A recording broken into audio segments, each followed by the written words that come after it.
राजा जनक जी के घन फूलवरिया, फूलवा राखमै सीता जाए जी। रामा लक्ष्मण दोनों बन के आहेरिया, बाग बीच सुगना हाड़ाए जी। के करे हाया तुम्ही उलरू से दुलरू, के करे आया सग भाई जी।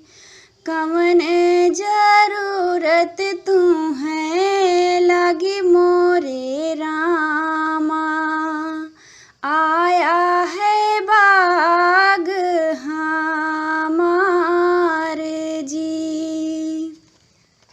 राजा दशरथ जी के उलरू से दुलरू, लक्ष्मण जी के सग भाई जी।